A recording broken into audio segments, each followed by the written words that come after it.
K.Kinte Show. Welcome to the K.Kinte Show. I have a special guest that I had interviewed before, and I want to introduce him once again, the Honorable Judge Joe Brown. Thank you, sir, for your time once again. I know you're a busy man. I certainly appreciate you on this second interview. The first interview, Judge, that we had, hey, I'm talking about it was this. I got great reviews, everything about it. So I just want to give you a compliment, sir. And for my audience out there, Judge Joe Brown is running for mayor in Memphis. So, just want to let the people know I'm over here in Richmond, Virginia, and I'm letting my people, my audience know about that. Let's speak on that, Judge, about the mayor thing. How's that going right now? Okay, it's going fine. Okay. I'm leading in the polls, but the local mainstream media is trying to act like I don't exist. They'll mention anybody but me, and like, well, okay, I'm the only one these guys have heard of, so what the hell?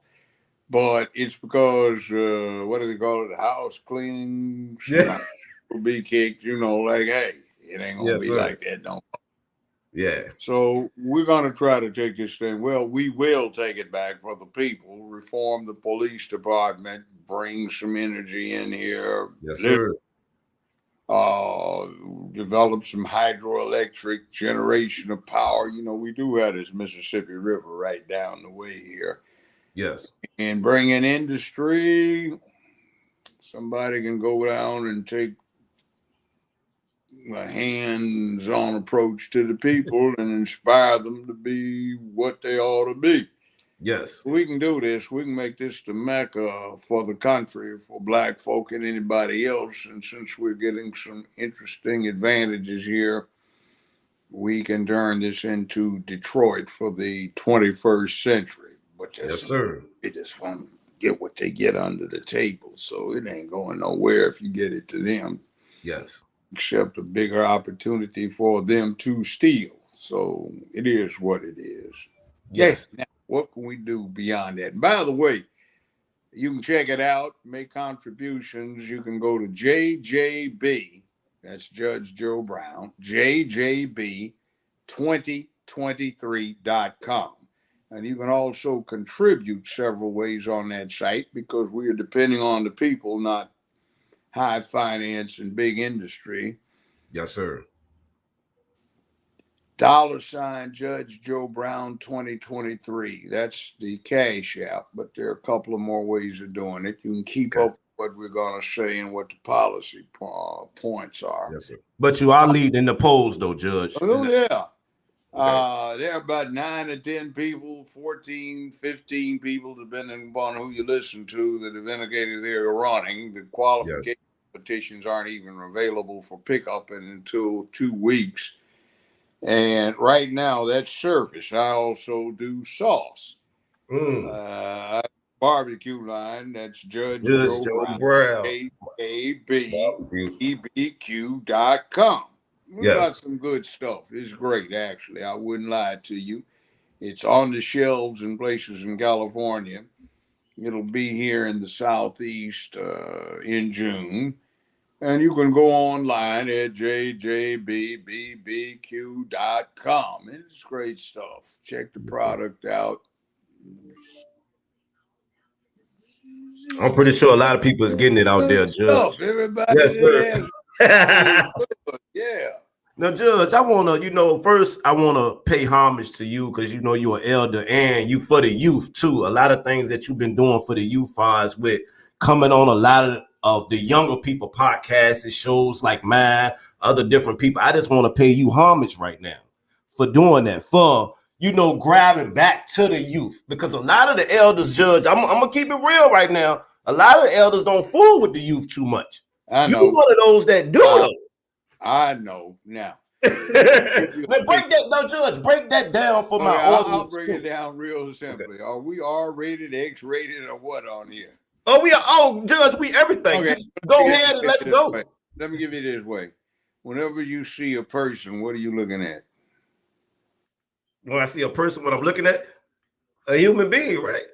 I get more basic. Every person you see is a successful fuck. And the successful fuck grew for 9 months, popped out the twat, and here it is. It grows, and it gets hopefully in a position to know how to deal with the issues. It has a successful fuck, something else, and it keeps going. It's all about the next generation. That's what time it is. So if you happen to be a male, your business is protecting and providing for womanhood and childhood. And if you're a woman, you are doing what you do to make that happen too. So I say it's about protecting womanhood and promoting manhood. So that's what I'm doing when I talk. It's my job to make the next generation a fit legacy. So, well, or the one after that, because after a while, you kind of like the thought of having grandchildren. And for that, there's somebody in between you need to train to deal with the next. That's our job. Yes. But you know, a lot of the elders, though, Judge, they got this thing that they don't, you know, they don't want to deal with the youth or the youth messing everything up. I just appreciate you, though, for stooping down, for talking to the youth, though, and giving us your wisdom. Yeah, I have a thing that a lot of folk don't get when they get older. See, it used to be the grown folks started worrying about the young folk getting too radical and getting too far out. But we don't think like that now. Why? Because your generation ain't wild. It ain't radical. It's just self-destructive. That's it. In yourselves. Oh, we about Judge. We about that money. That's the gender. This about money. Well, no, it ain't even. It ain't even about money because you guys don't know how to make the shit. It's like pussy. Your generation don't know how to get pussy. Ooh. So it's like, man, these dudes don't even like to fuck. What's the matter with them? Man, what's wrong with you? And then people go, Joe, why do you like to waste time? What it is. They can be shown. I know they've been dealing with all this pussy ass shit that came down over the last 50 years. That's what half this gay stuff's about. Yep. See, I don't even give a damn about somebody being gay. Get the goddamn freak on in the bedroom. I just get these others come out and start fucking around with the children because they can't get no play on an adult level. Now, see, dealing with the opposite sex is difficult.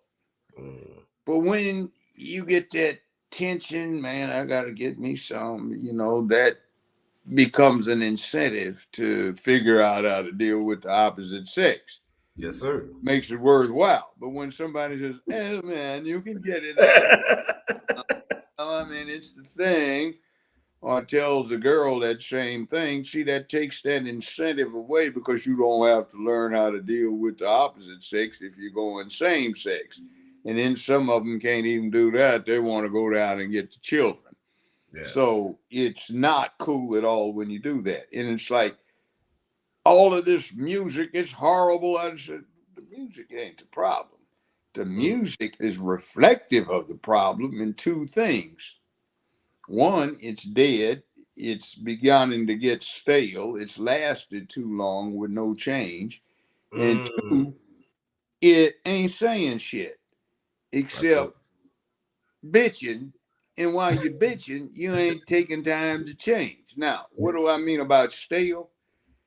I analyzed music over the last 150 years, and music tends to stay maybe 10, 15 years.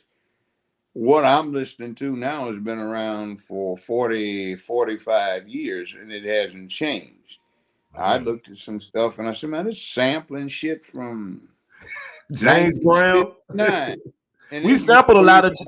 And then so you don't even know the old real James Brown, all the stuff your generation is focusing on after Papa Got a Brand New Bag, 1969, which was bullshit James Brown.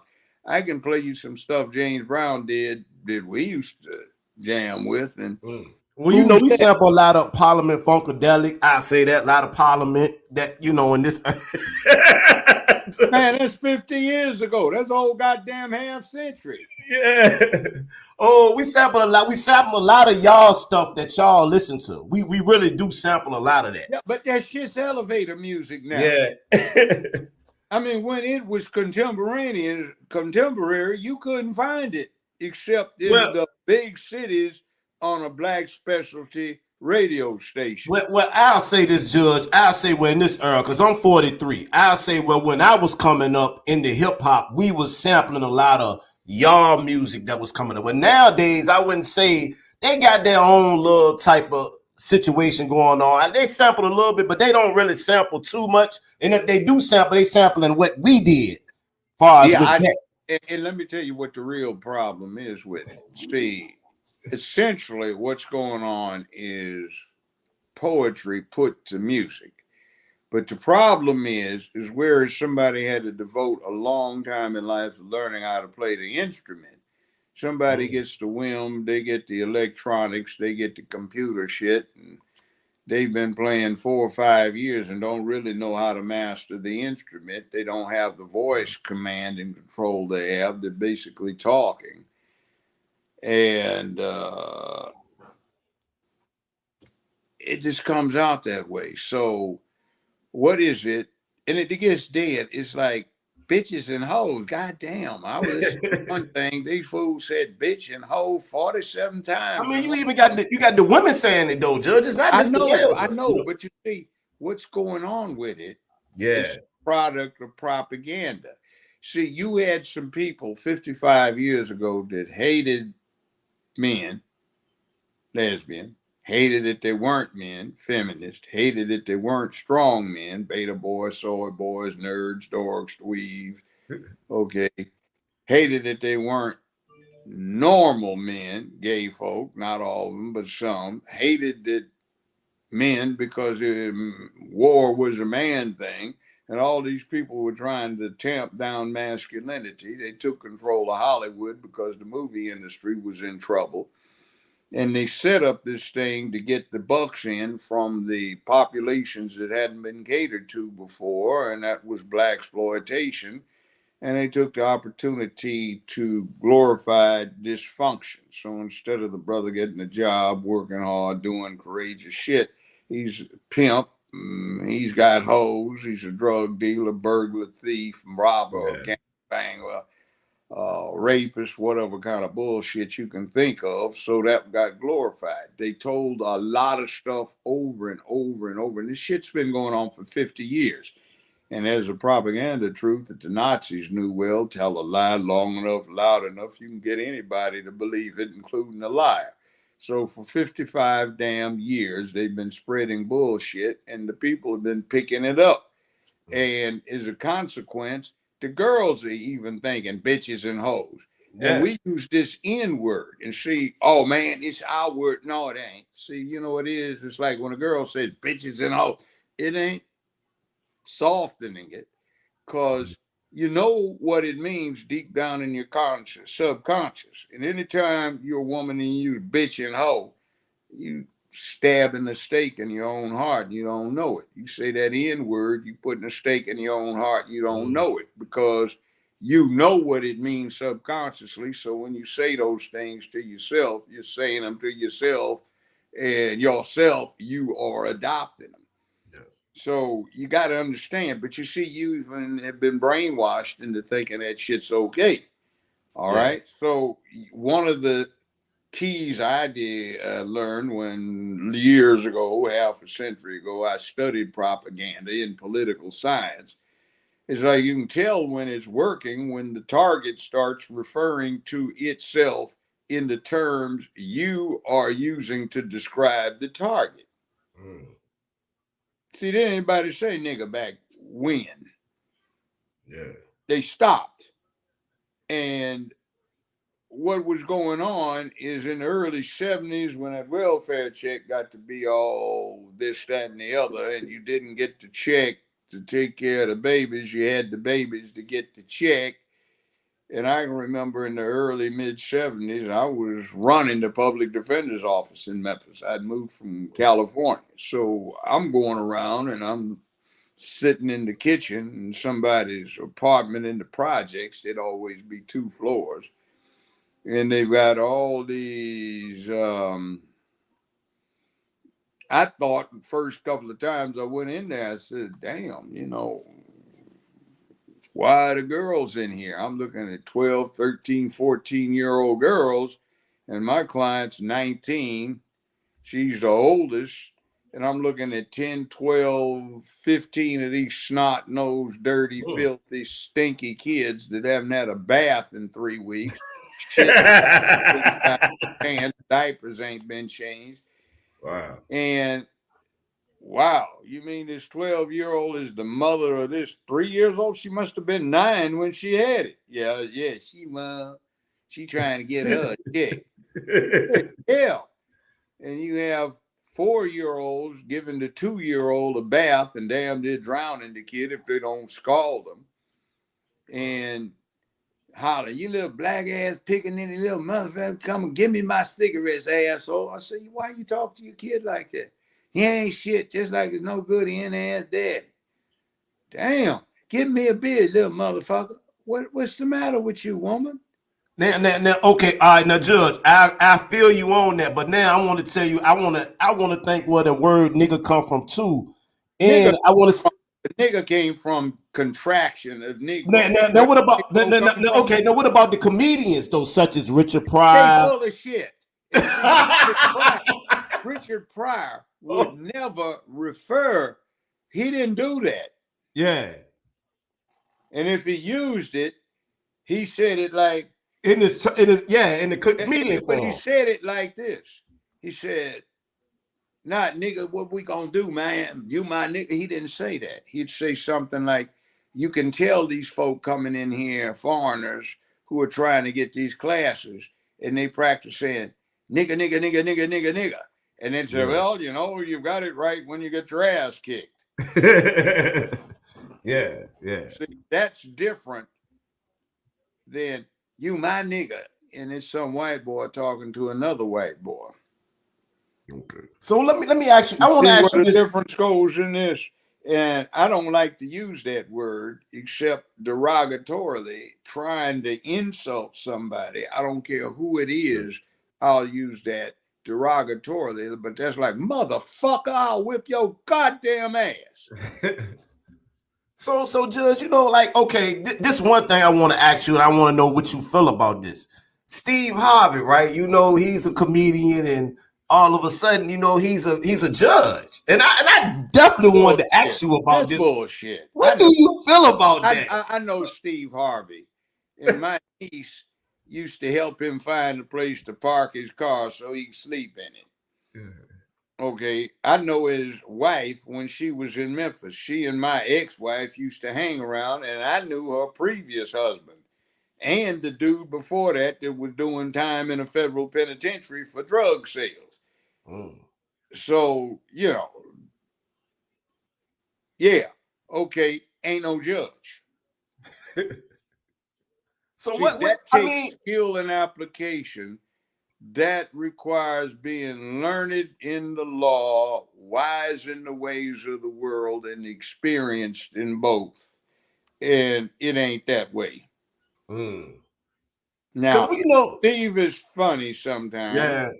Though why he did that thing for Clearinghouse when ain't nobody in the last 50 years want a damn time off that shit. They just try to end you as you into calling in. So what, they can get all your 28 pages you have to go through and try to get you to subscribe to some publication.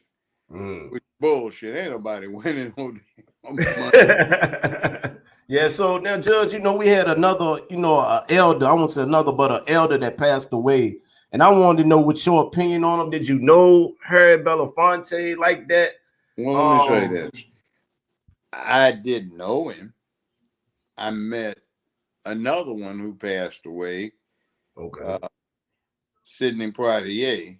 Sidney Poitier, yes, sir. Let me say this. That's one big brother. First time I saw him, said, damn.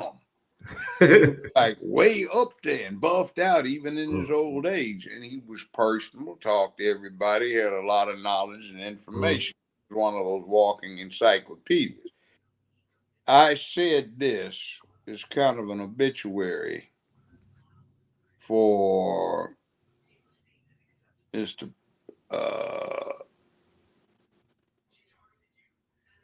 Belafonte. Yeah.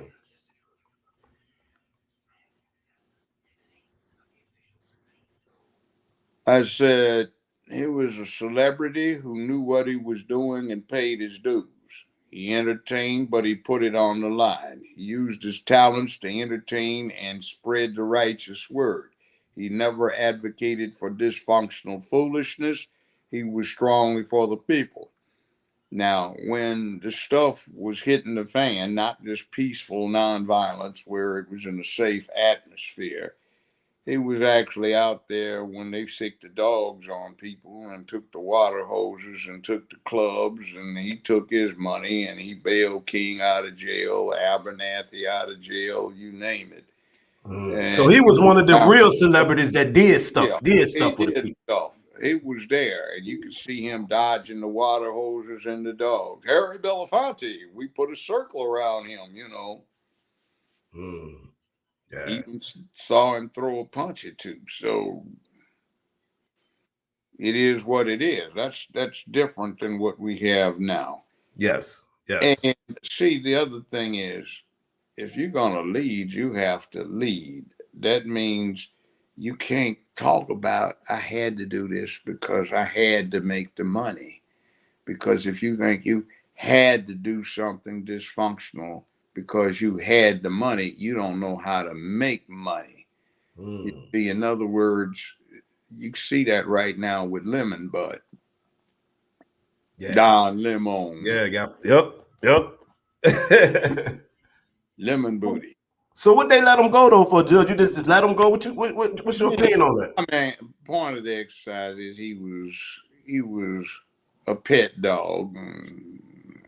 He wasn't in it or and there were other things, so they got rid of him. They brought in some interesting replacements. Now, Like Judge, Charles Barkley is supposed to replace him. I'd rather look at Chuck. deal with him 4, 5, 10 times before looking at Lemon Booty with his silky ass.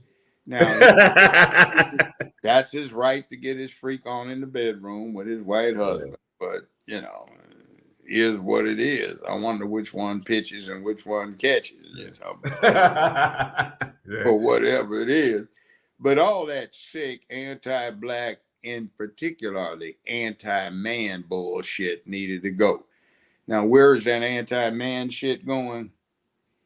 A lot of people like to drink Bud Light. They used to, but when they got that strange freak on there that they put his face on the can, and then did that bubble bath thing where the thing is dressed up in a pair of blue women's panties and bra in a bathtub blowing bubbles. These stupid son of a bitches lost almost 90% of their market inside the stupid shit. God damn. You hire a lesbian babe to come in and do a commercial for a product that has 82% of its consumers male, and you don't expect folk to say, go to hell. Like you turn up a can, you go, God, oh, hell no. I don't even want that shit. I think about that abomination sitting up in a bathtub. Now, Judge, Dude can respond to a gay dude. A lesbian can respond to a lesbian. A straight guy can respond to a hetero woman or a lesbian woman if she swings that way. Straight woman can respond to a straight guy or a gay guy if he swings both ways. But who the hell is swinging to a goddamn fake? The lady don't want it because it ain't a real woman. It still got a dick. The guy that like to play with men, it ain't a man because it's playing woman, and he don't even like a woman. And if you a real man, unless you somebody like that, what's his name? Malik Yoba. He said he like dicks I heard with the tits interview. and dicks. Like, Yeah. man, you fucking somebody got a dick, then you gay. I'm not gay. Well, what the hell you mean? He got a dick and you Now, fucking Judge, no. He says he's woman. Oh hell no. Judge, what do you? I want to ask you about this. I want to get your opinion on this AI thing. This Elon Musk, this AI far as with the future. What's your opinion on this, or how dangerous this could be when they talking about actually putting consciousness into machines, or consciousness already into Get ready machines? for it. It's happening. So Yeah. you want to deal with it, learn how to deal with it. Instead of running around, I'm gonna grow vegetables on my damn plot, down on the other side of the apartment building I'm in. Come into the 21st century, sit your ass down at the kitchen table, learn how to do STEM, science, technology, engineering, and math. There ain't no white boy sitting on the other side of your kitchen table keeping you or your kids from learning how to do this. Learn it, get on top of the magic. See, right now, Judge. That's like saying, I don't want the airplanes a bit. Well, yeah, but everybody flies in an airplane. When the last time anybody took a covered wagon from coast to coast? Don't happen. Go to goddamn wall. You press the button when you want the temperature to go up or go down, or you press the button when you want the microwave to work. These things, they're getting there. So Judge, what about this thing about this currency thing, Judge? What's your opinion on this, far as with Russia? What I want to say, overseas, a lot of people not wanting to, I guess don't want us to borrow from them no more. What's your opinion on that, or have that? Russia, India, China, South Africa. Yes. How do you see the dollar bill? I mean, far as withholding value. What money is. See, what money is a medium of exchange that is a convenience, because you got to eat, you got to sleep, you got to do some other things.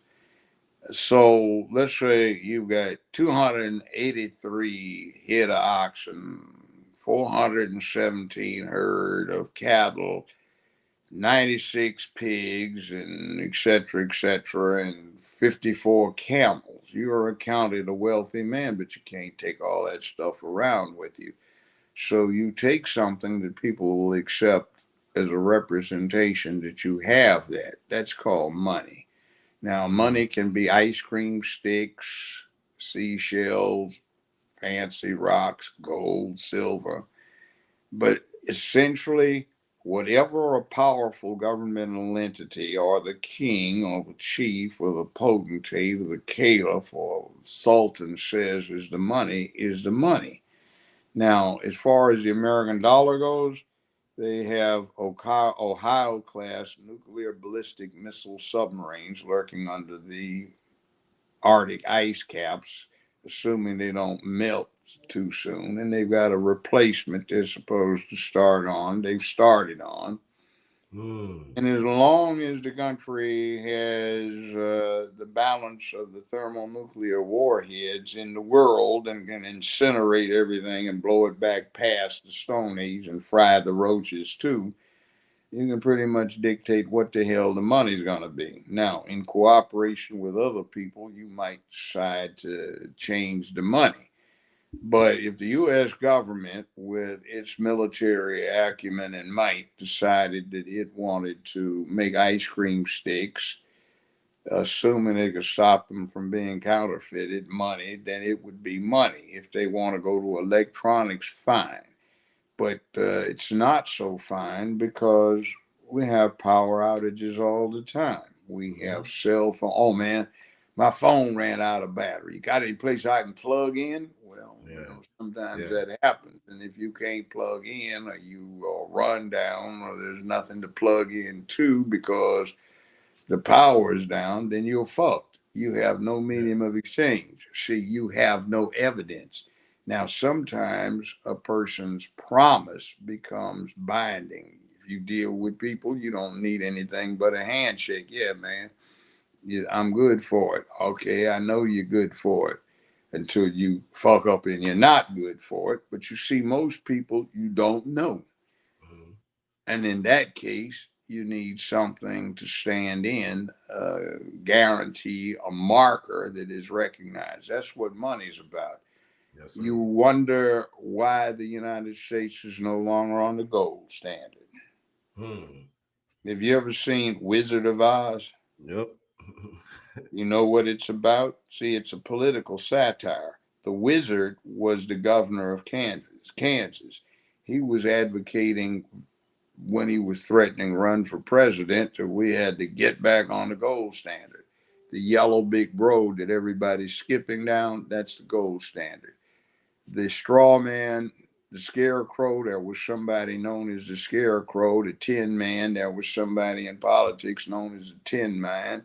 The lion who had a good roar, but he had no heart, and no courage.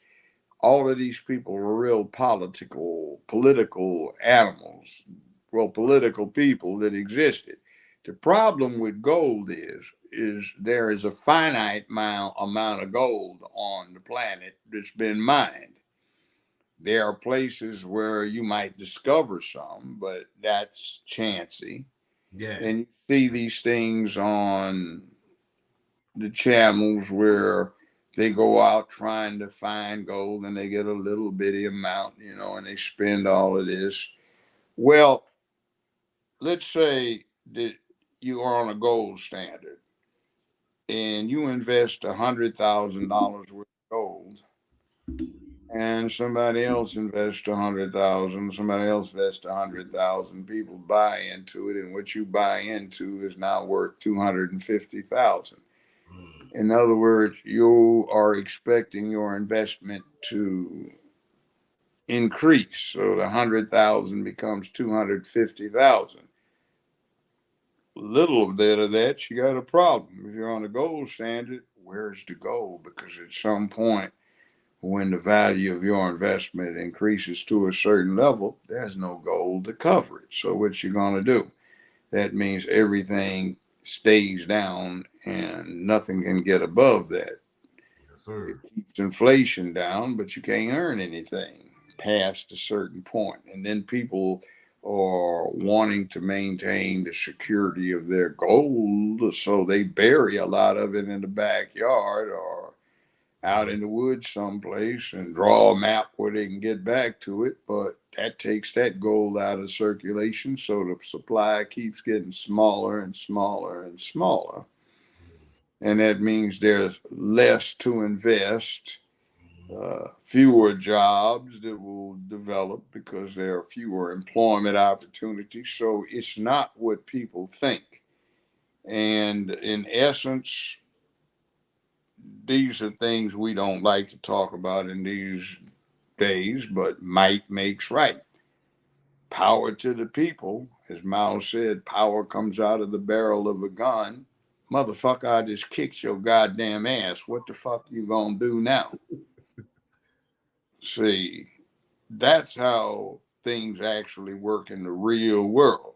And I don't care what some goddamn little cupcake comes up with where he feels or she feels entitled and politically correct. The rest of the world says, we kick your goddamn ass. Well, okay, you can kick ours, but we can sneak around down here because you don't want to fuck around in the shadows where you might get dirty. So that's how it works. Now, Judge, is my audience been on me because they knew I interviewed Judge Joe Brown, and a couple of my friends was asking like, man, what's up with that that scandal we seen in the on YouTube on the news about Judge? I said, what you mean about Judge? I said, she didn't say Judge Joe Brown name. Well, Well, why you know everybody who think it it's Judge? was? So You know who let's it was? break that Well, down, Judge, it ain't about even this that. this this scandal No, thing. no. You know who it was? It was Mayor Koch of New York, elected Mm. 15 years. He and she were new shows at that NAPTY in January 2016 when this happened. January 2016, on the day when they launched Moesha, Judge Joe Brown was in Memphis on the bench working on the James Earl Ray case. I wasn't there. So that wasn't me. And it was some chicken shit crap that they did. But it's crazy why they tried to make it like, and she didn't say your name, but it's like why people was trying to make it like it had to be Judge Joe Brown. Because most of the people that were saying it, I was like, you a punk ass motherfucker. So politely. And they didn't like it because they've been kissing ass and doing the 6B routine. What's 6B routine? Unbelt, drop britches, drop boxes, bend over, spread butt cheeks, get boy bang. And that's how they do it. Fuck you, man up, motherfucker. You know, this is what I'm about. I'm making your ass money. You ain't doing me no goddamn favors. And I noticed how I got quiet, Judge. Don't nobody say nothing about it. It's over with. Don't nobody say nothing about it no more. I just noticed how I got, when you was talking about that defamation of character situation, everything shut up, Judge. Everything shut the fuck up, Judge. Yeah, quick. I said, you better think about what the fuck I've been doing for the last half century before you get to fucking around too goddamn tough. Yeah. Don't say bitch on me. Now, I mean, she never said anything about me. It was just what those other goddamn cretinous sissy motherfuckers were saying when they started putting my picture up there. Like, what the hell? I don't do that for ladies. I don't have to do that bullshit. Right. I wine, dine, candlelight, walk in the park, got good, smooth game, and I get over when I want to get over for the most time. Yes, sir, Judge. I know nothing. Yep. Because the secret is, it ain't about taking it. It ain't about bamboozling somebody into giving it up. It's about making that master music where somebody wants to be with you.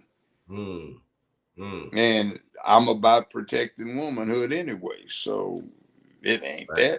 I ain't no broke motherfucker. So if I got to pay a little duck, I'll do it. I had a movie star quality wife, the last one. We were together for a long time. One way or the other, it just didn't work out. It would have been cheaper to keep her. You know, she got a lot of money out of me, but you know, wasn't without its benefits. We had fun, but you see, you want to get into this thing about you mad at me. I'm just telling you to be a man. You sissy motherfucker, you got a problem with being a man.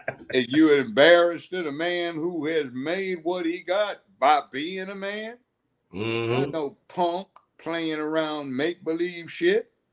And but like money, man. So, you know, I got to make compromise. No, you don't sell your goddamn soul. I'm glad you clarified that for everybody, though, Judge. I'm glad you let everybody know about that. I don't know why it was out there like that and people was thinking, oh, that's Judge Joe. Oh, no, she didn't say his name. No, it's not Judge Joe. I've never even met that woman. And she ain't my type, really. Yeah.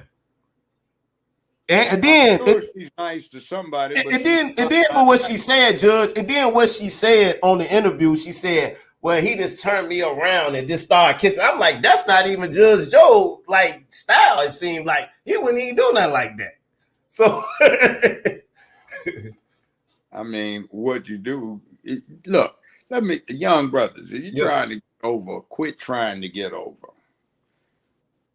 What's happening is deep down inside, the woman is looking for somebody to make her life better. She might want to play around and have an adventure, but still, how you relate to her on that level is what's going to way down deep inside appeal to her, even if she just wants to play around for a night. So don't run game, just talk. Have a conversation. Facts. Don't always be about yourself, but don't try to be soft. They don't want you to know more about their shoes and purses than they do. And I actually counsel a lot of young women, and one of the most frequent laments is, Judge, what the hell am I going to do? I can't find a man. Baby, what's the problem? Every guy I run into seems like he's just one of my friend girls with a dick. Oh. And I don't want that shit. And by the way, Quit trying to play like you're gonna be a player. I hear yeah, man, it's about pimping. I represented a whole lot of pimps and hoes. Yeah. And most of the pimps I knew sucked a lot of dick. They got butt fucked when they got put in the jail for lockup overnight. They hated their mamas, they hated their sisters, they broke their arms. They tried to bear it out with all the women until except those who stood up to them, and they backed off, ran off from that. See, a pimp's a punk. The lowest thing in the prisons used to be the pimps, next above the pedophiles. Well, you know, like in your generation, how y'all used to have like Goldie and like the Hollywood or show the pimps, Goldie, the Mac, and all that. Yeah. Well, now in this generation, let's talk about Goldie. Go ahead, Judge. He went to junior high school with me, John Muir Junior High School, 62nd in Vermont. Wow. I felt bad for him. They used to kick his ass and take his lunch money all the time. Go. And I said, ain't this a bitch, man? Look at here. He's playing a pimp. And they used to pimp his ass. Ain't that something? So, like, you grew up in South Central, though, Judge, right? You from South Central. So you knew about Tookie, Raymond Whoa, wait. I know about Tookie in a different way. Yeah. Tookie from him being, wait a minute. I knew about him from being a 14-year-old that was smart on a playground that I was running with two other brothers, Ron Chappelle and the late Clifford Stewart. Both of them became doctors. And both of them badass in the martial arts. He was smart as hell. We tried to get him out of the swamp, but his mother wanted that check. She wouldn't let him out of the swamp. There was another kid on our playground. You've heard of him too. He was a skinny 12-year-old. We made Tookie one of our volunteer playground directors. Well, the other one, his mama listened. He's dead now, but that was for some health reasons, but he became an enormous success. You know him as the late singer Barry White. Yes, sir. So we had a lot of kids came off that playground that made something in life because they had three young men who took care of business, set the example, could kick any 2 or 3 people's ass in the neighborhood and would show them how to do that. And the neighborhood got to saying, hey, this is cool. We're going to support you. Don't nobody mess with down there. We'd have junior high school students show up, arm in a sling. What happened to you, man? Well, man, they told me I was going to have to come down here and volunteer for the playground. All right, here's what we want you to do. We went and did a whole lot of stuff. Like movie houses, they were closing down in the late 60s down in South Central. There were none. So we hooked up a deal where we got UCLA to provide the transportation. Me, Cliff, and Ron. We would take 150 to 200 kids from first grade to 7th grade, and we talked our way into getting them in these theaters on Wednesday night downtown LA free of charge. They'd buy up the concession stand, and the three of us could keep 200 kids under such strict control. The customers would say, oh my God, didn't even realize there were children in here. They were so quiet. That's because they wanted to be men, and we set up a hierarchy. They went through Tookie and up the chain, and it's like 12-year-old Barry would slap some little 11-year-old, 10-year-old across the, shut up and get in line. Bam. So Judge, like y'all were doing like stuff a lot for the community and each other. Where did the times as far as how the gang influence came about though? Well, there was no gang influence right then. Okay. See, we had gangs up to August 65. Slausons, Vikings, De La Soul, Businessmen, Boptown, etc.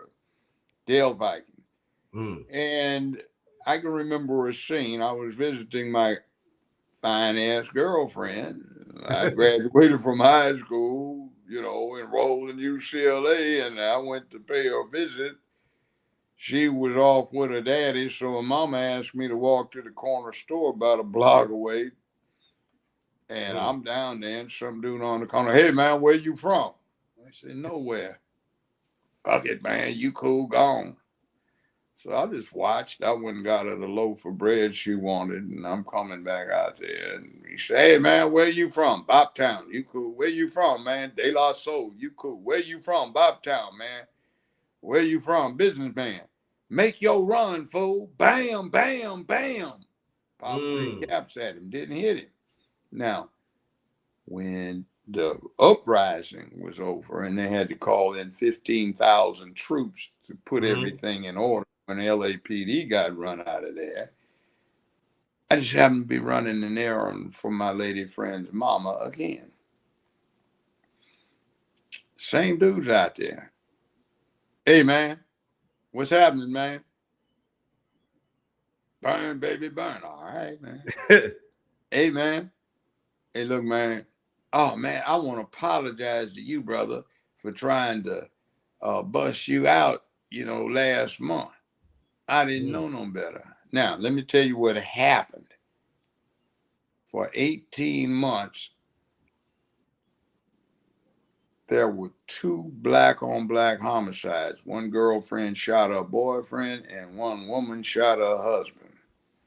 There were no rapes, no robberies, no other homicides, no assaults, nothing. It was peaceful.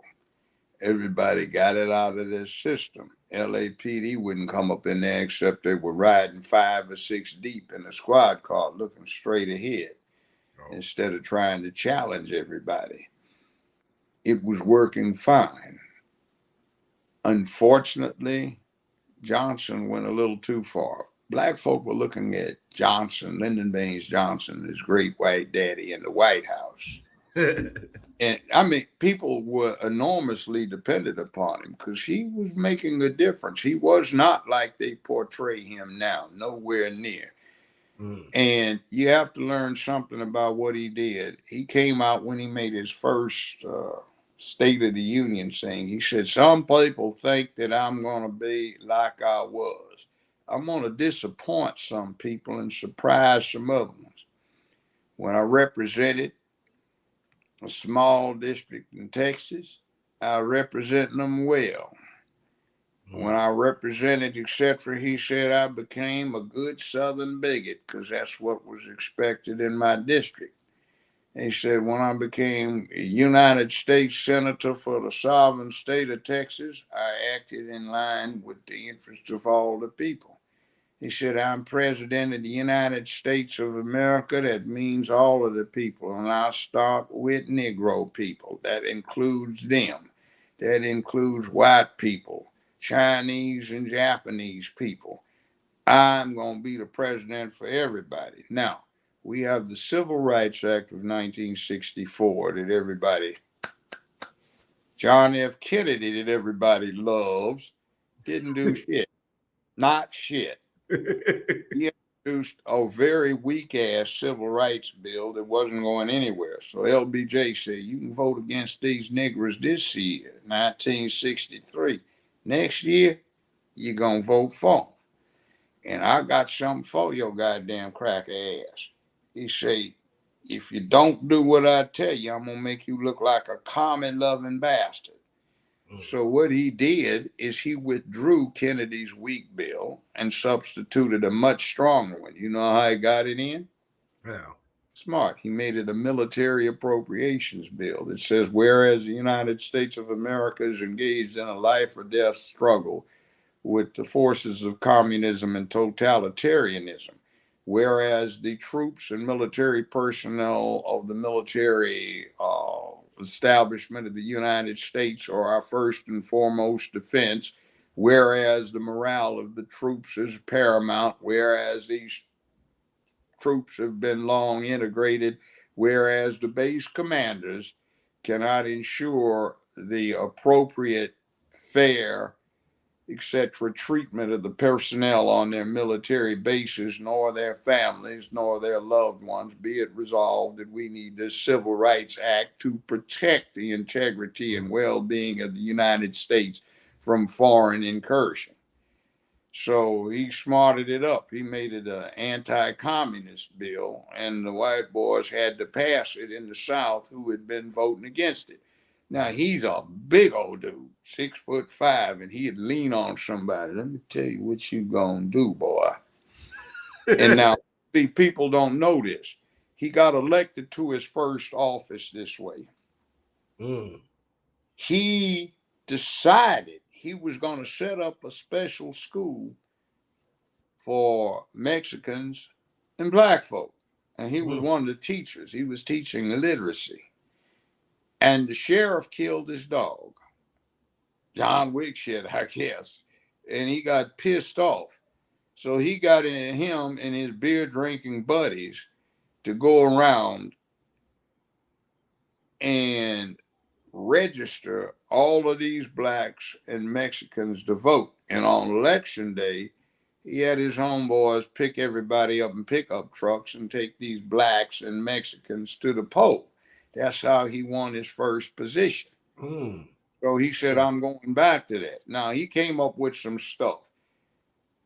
Black people haven't had the employment rate they've had since him until Trump. Everything was downhill from that. Black officers, he saw to it that you did, in fact, get affirmative action and stuff. Black folk had a right to education, and the theory he had was the same one wise people had. When you get off the freeway to get gas and it's your daughter who's driving at 3 a.m. in the morning, do you want the people that she'll run into at the gas station to be thugs, pimps, and drug dealers, or do you want them to be black folk who are making it in the world and who can provide leadership to their communities? The safety net had good intentions. I studied the congressional record a few months after this when I was with a DC think tank, and yeah, it was legit. But the problem is some people took the check not to support the children and get themselves together, but to have the babies so they could get the check and not get themselves together. That was the poison. All this shit about cutting the check off, which was the type of case I handled most often when I first started practicing law, getting it cut back on, that wasn't part of the Johnson policy. That was just what some bureaucrats did to take advantage of the situation. Throw the man out of the home if somebody in the home is getting a check. It might be 6, 7 different baby daddies, but if 1 or 2 of them were trying to act like daddy, then the check got cut off. See, that kind of stuff was opportunistic, but people felt like everything was going to hell. Now, I'll get back to what you asked me about the gangs. When Tricky Dick Nixon got in, after LBJ said, because I have fucked up the Vietnam situation, because I'm an American, because I don't want to divide my country any further, I'm not going to run. I will not seek nor accept the nomination of my party for this office. Well, we got somebody else ran as president, Hubert Humphrey, who, by the way, was an interesting person.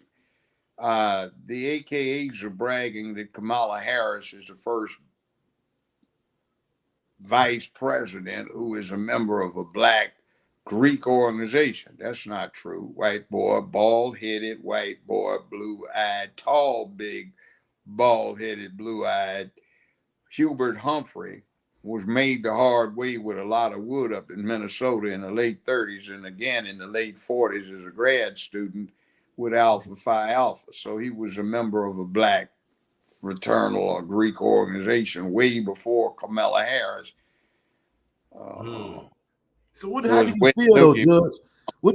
Like speaking of the presidency and different things, how do you feel about like far as with Biden and then Trump running again?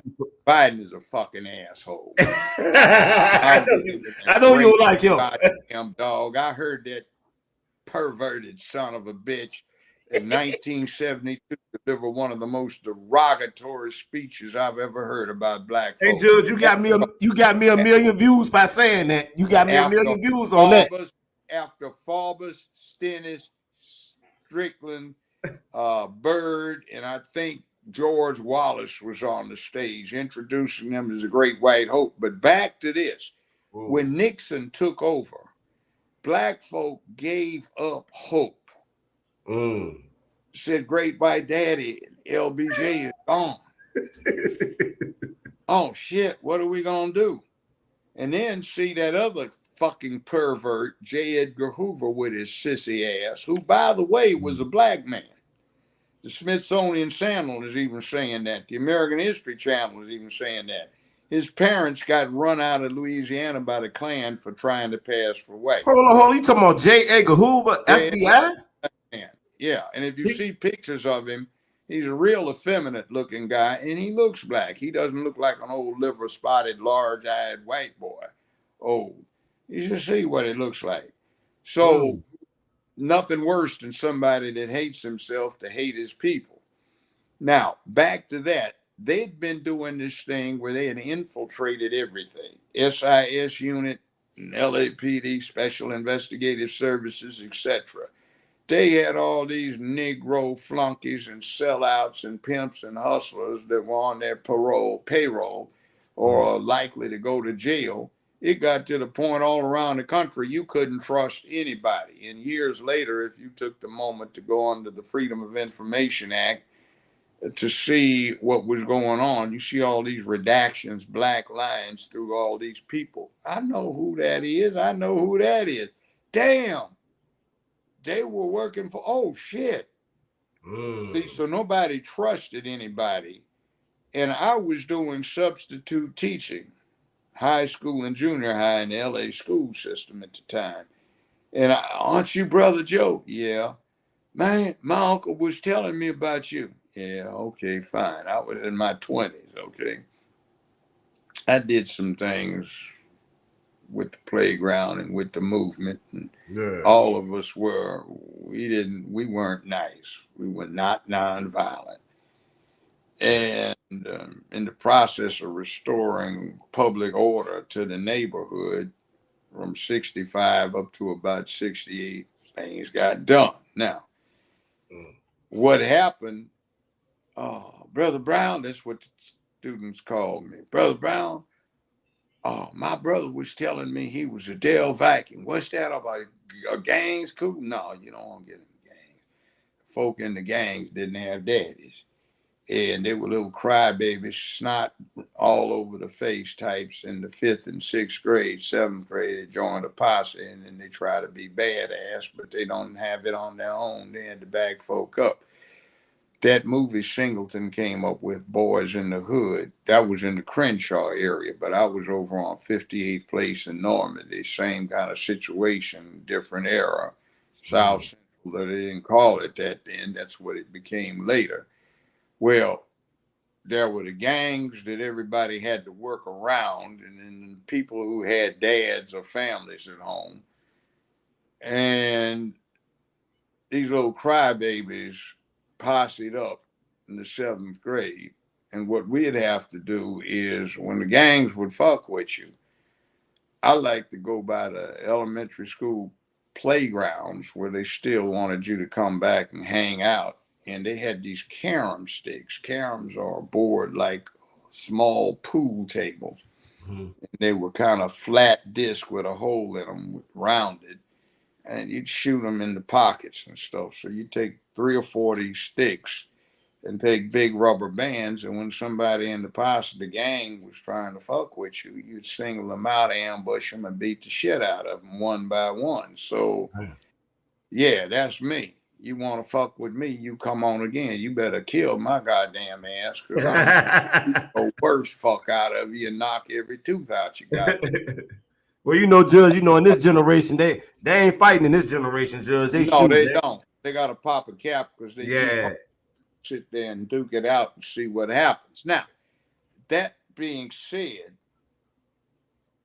people started gravitating back to the gangs, but they weren't Slaussonsdale Vikings, businessmen, Bobtown De La Soul. They started being Crips, Bloods, gangster disciples, traveling vice lords. As a matter of fact, our student Tookie wound up pumping a whole lot of iron. He did it with Schwarzenegger, believe it or not. They knew each other, which kind of I thought was chicken shit that he didn't pardon him. But anyway, he used to pump out an iron and everything. And he was one of the co-founders of the Crips chapter out in LA, I think. Now, he still did a few good things, but he took a few people out, and that's what they had him on the death row for. I think he should have had his sentence commuted because of the children's books he wrote trying to convey what we had been teaching him. But it is what it is, and that got real poisonous. Now, in 92, when they had the Rodney King rioting thing, didn't release any tension. They didn't release any pressure. Nobody understood what it was. It was just a fuck up generally. And people still kept killing each other. Now, in 65, South Central was shit. Run down, garbage strewn, and a lot of exploitation. But interestingly, black folk were standing out in front of places. Don't burn this guy down, man. He cool. He treat us right. They leave it alone. Slum clearance. All these dilapidated places got burnt down. So when the people got out there and started cleaning it up on their own, like you see these pictures at the end of World War II, when the Japanese are doing it, we did that.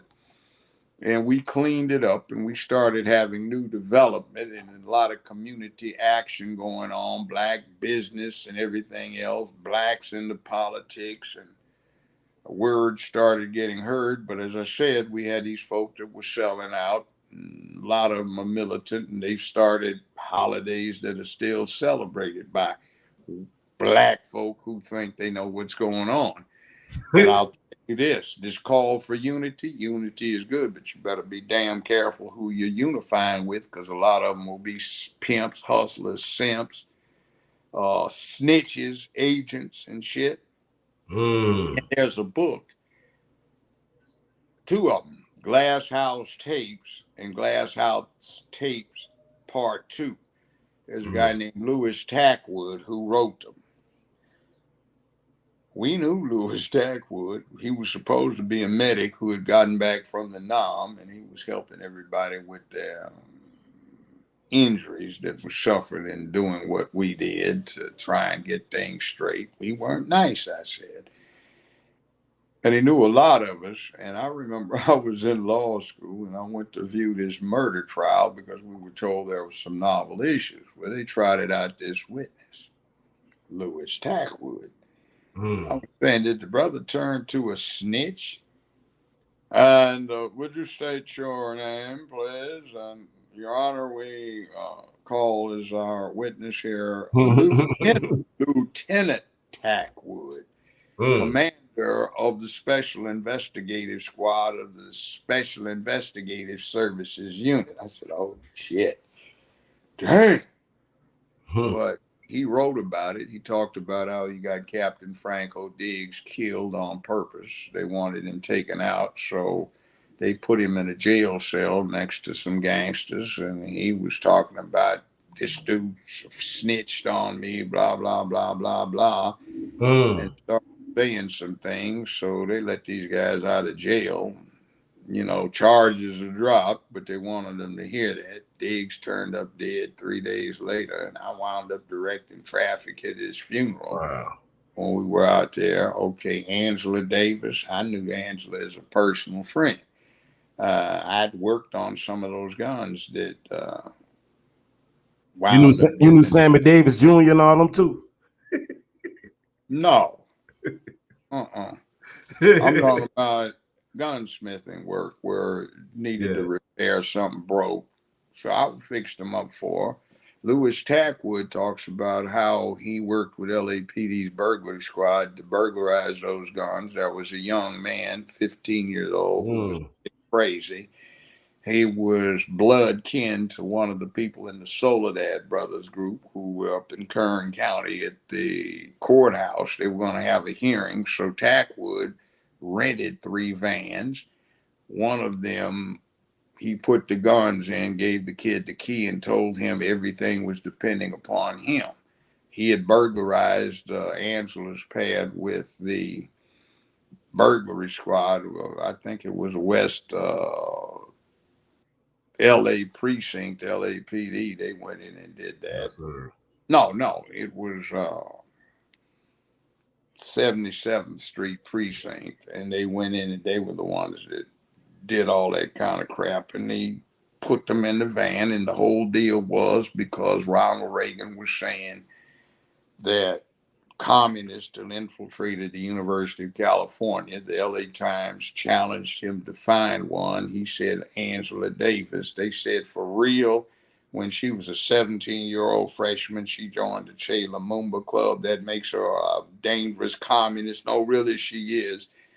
So he says he worked with Evel Younger, who was Attorney General for Los Angeles at the time, District Attorney for Los Angeles at the time, and then became Attorney General for the state when Ronald Reagan got governor. He said he worked with Reagan and Evel Younger to set Angela Davis up. But fortunately, justice was done. And remember, this is somebody black acquitted 50. And this was about the Black Panthers too, Judge, too, far as with down No, there. it didn't. No, it didn't have anything.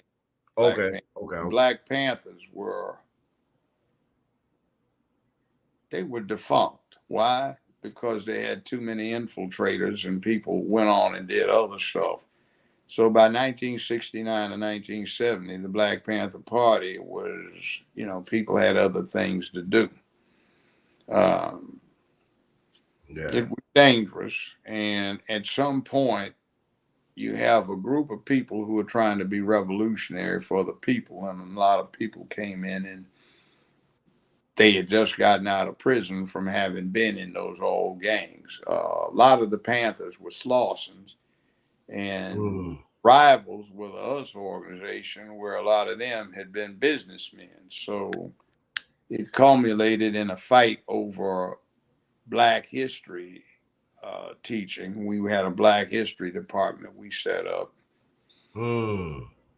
And Ron Karinga with the US organization was trying to take control of that. So he was sending his goons down to physically whip the Black women and intimidate them, and some less than manly Black folk that had been brought in beat the crap out of them. They were scared, so they stayed out of the way. But the Panther Party and the BSU said, hell no.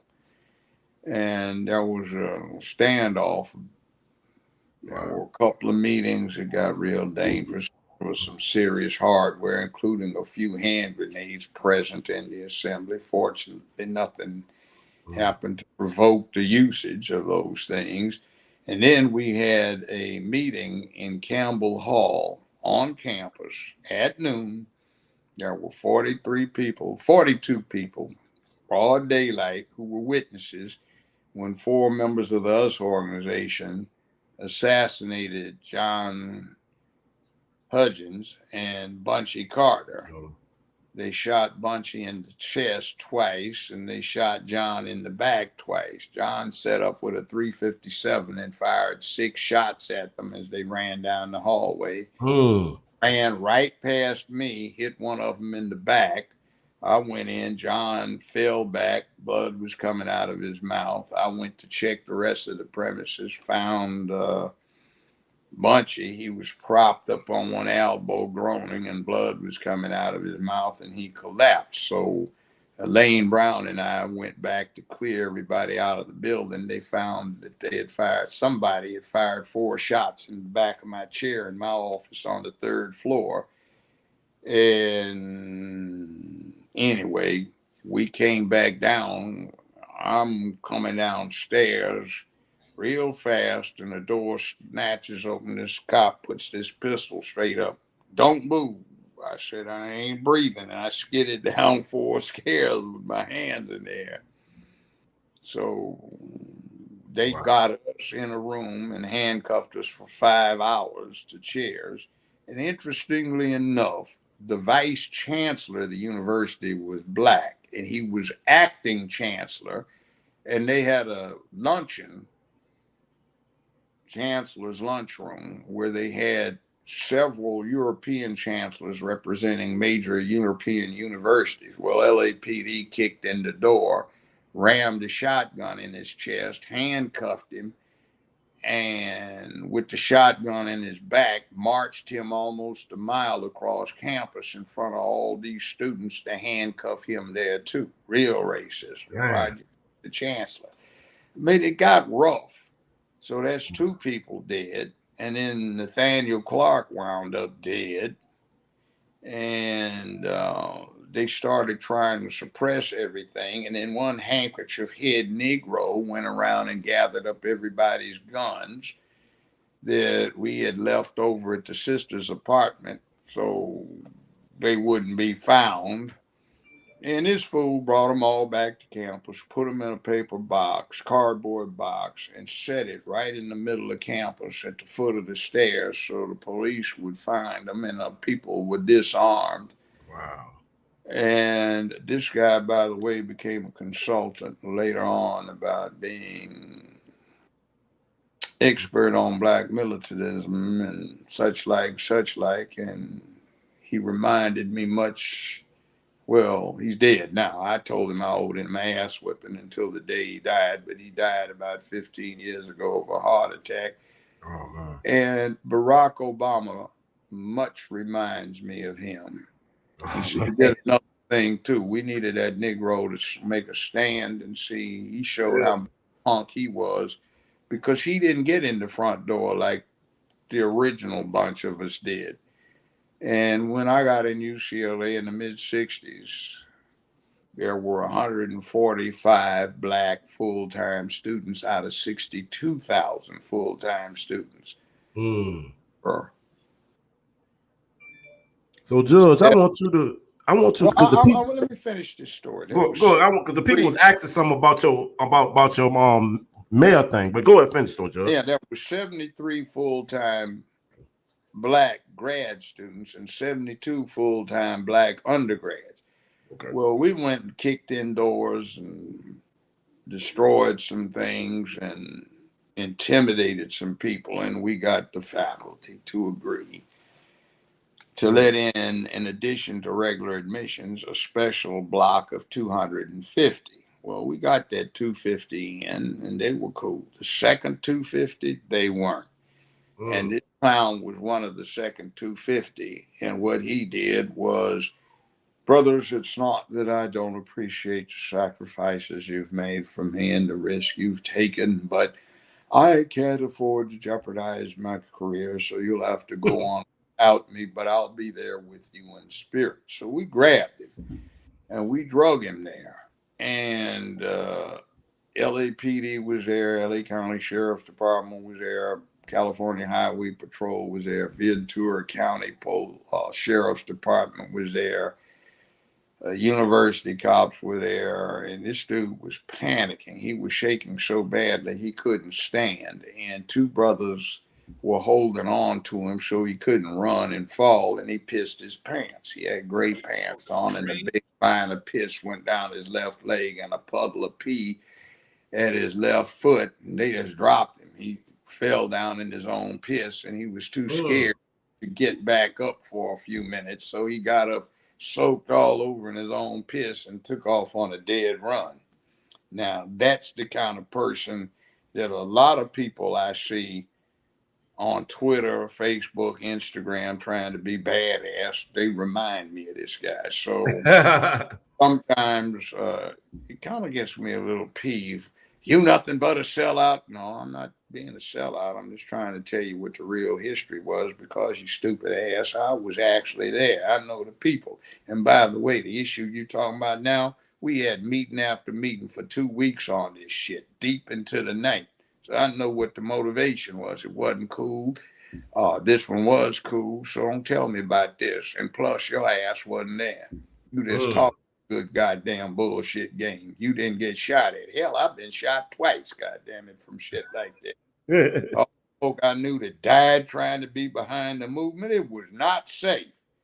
Now, you see what happens when you get that kind of thing, you get a different perspective. It's like somebody at the beginning of the noun, people volunteered for it. So you saw, I'm going to get out and I'm going to get myself some medals and blah, blah, blah. I'm going to charge. And people say that had been there said, no. People have been in the fight say, no, you don't do that. Keep your head goddamn down. You'll get all the action you want. Otherwise, your ass will be a dead motherfucker. So I would now tell folk, keep your head down. Don't stop doing it, but you got to be cool about what you do and how you do it, because you'll defeat your purposes and you'll just get taken out. But this is how you do what you want to do. Oh, you a sellout because you try. No, folks, that's been there, seen that, done that, actually done that, and experienced it. And I'm just trying to tell you how to work it so your hard head doesn't make you have a real soft behind. You know, though in these days, somebody like that, but here's what it is. And excuse me for being crude. Now back to the mayor's thing. Yes, sir. When you get me into office, this is what you get. I can be very proper and dignified, and I can address anyone as they are supposed to be addressed and as they're expected to be addressed, and be erudite, and I be right on point when it comes to explicit language that will lay out the plan in clear vision so you can understand what you need to do. Or I can say motherfuck you when it comes to that too. So we need somebody like me who can get out and hands on leadership, and that includes, hey, look, young brother, let me explain something to you. This is my town. I am the chief of this goddamn town. You are fucking my town up. It ain't gonna happen no more. I got women and children I'm responsible for, grandchildren of my own, nieces and nephews of my own live here. I ain't gonna let you mess with them. You know, Judge, what I love about you, Judge, is you can relate to us. That's what I love about you. I'm not related to you. I am you. Facts. And the other thing, I'm old, but this is the point. I want you to understand this. There's a thing about being old. One day there's gonna be an old motherfucker at your house. He gonna look like you, sound like you, think like you, answer to you, because it is you. And what's so bad about it is it ain't that long between now and then. See, when you look in the mirror and say, who the hell is that? Oh, goddamn, that's me. You know, and you go, wait a minute. I remember when, and in your mind, it's just 5 years ago, 2 years ago, last year. And you said, man, that was 20 goddamn years ago. Shit, where did it go? Time passes quickly. And here's the other thing. The closer it gets to the end, the more it's like a roll of toilet paper, the faster it runs out. So you ain't got much time. Use it wisely. Now, with that said, go ahead. I'm with the people. And it's my job to make it all right for the nieces, nephews, grandchildren, that kind of thing. Yes, sir. Yes, sir. I just want to thank you again, Judge, man. I always appreciate your time. Thank you for giving me this second interview. I always learn something from you, sir. I really, truly appreciate you. And let the people know again, as far as with your Cash App and different things, Judge. Okay, Cash App, $ Judge Joe Brown 2023. Cash App, Judge Joe Brown 2023. Mayoral campaign, JJB2023.com. JJB2023.com. Barbecue, JJBBBQ.com. And by the way, I now have a blue check after 7 years on Twitter at Judge Joe Brown TV, at Judge Joe Brown TV. And now with the blue check, you are not confined to 280 strokes. You can do 10,000. And I've been writing some essays. So check them out. Definitely. I follow you, Judge, already. So, you know. Check it out. So, yes, sir. Hey, power to the people. Yes, sir. understand what that means. It's all about hard work, courage, and bravery. Make where you live a better, safer, more secure place filled with economic prosperity, sense of purpose, morality, ethics, and do it. Yes, sir. I by gotta go. This has been Judge Joe. Call me when you can. I am the one that ran. Yes, sir. Thank you, Judge. All right. All right.